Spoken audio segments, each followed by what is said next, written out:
Bueno, ahora llegó la hora de ver las reflexiones. Las reflexiones son, bueno, cuando te pones a pensar ahí... Nada, mentira. Cuando hablamos de reflejar una función, vamos a pensar como que estamos poniendo un espejo, ya sea en el eje de las X o en el eje de las Y. Tenemos esos dos tipos de reflexiones. Entonces primero vamos a analizarlo un poco de manera analítica y después lo vamos a ver en las gráficas. Fíjate, suponete que tenés esta función, qué sé yo, una cuadrática, ya que estamos creativos. Tenemos una cuadrática, ¿sí? Y cada punto de esta función cuadrática va a tener una coordenada en X y una coordenada en Y. Voy a tomar, por ejemplo, este puntito que está acá, ¿sí? Esto va a tener un determinado, vamos a ponerle A como coordenada en X, y voy a tener un determinado F en A como valor de Y. O sea que ese punto va a tener como coordenadas A y F de A. Si voy a reflejar esto, si voy a reflejarla primero en el eje de las Y, voy a tener que tener en cuenta que es como si pusiera un espejo acá sobre la línea celeste, que no puedo creer, está saliendo re bien. Ahí está. Sobre esa línea celeste voy a poner un espejo. ¿Y qué es lo que voy a ver reflejado en ese espejo? Bueno, voy a ver algo así, seguramente. ¿Sí? Entonces fíjate lo que pasa con cada uno de los puntos reflejados. Para este punto, que es el reflejo de este punto, ¿cuál es la coordenada en X? Y esa coordenada en X la mantiene la misma, va a ser A. ¿Y cuál es la coordenada en Y? Y en vez de ser F de A, va a ser, si esto mide, qué sé yo, 2, va a ser menos 2. ¿Sí? Va a ser menos F de A. Menos F de A. ¿Sí?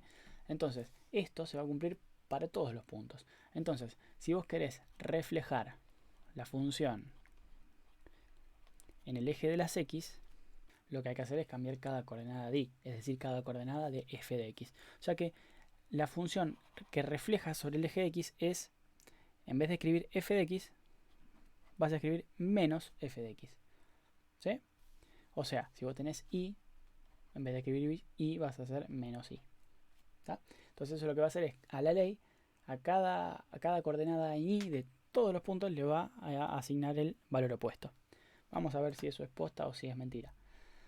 Tengo esta función cuadrática, que es la que acabamos de ver, x menos 2 al cuadrado.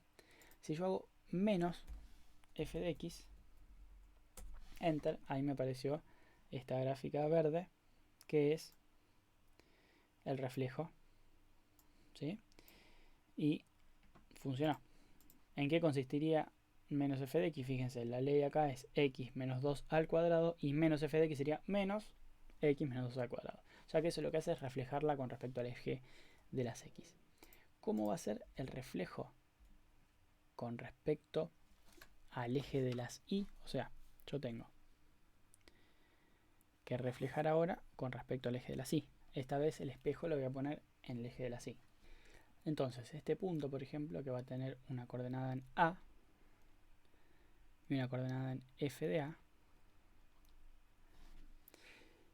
va a tener una gráfica reflejada que va a ser una cosa así.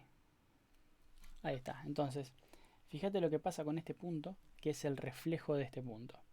Acá, la coordenada de F de A es la misma. Lo que cambio esta vez es la coordenada de A. Esto es menos A. Entonces, si yo tengo F de X y quiero calcular la reflexión, lo que tengo que hacer es F de menos X. ¿Sí? Vamos a ver en GeoGebra si esto es verdad. Decíamos que para calcular la reflexión es F de menos X. Y ahí tenemos lo que decíamos, tenemos un reflejo con respecto al eje de la Y. Es como si pusiéramos un espejo en el eje de la Y. Para eso hay que hacer f de menos x, y para hacer el reflejo con respecto al eje de las x, menos f de x. Ahí tenemos los dos reflejos.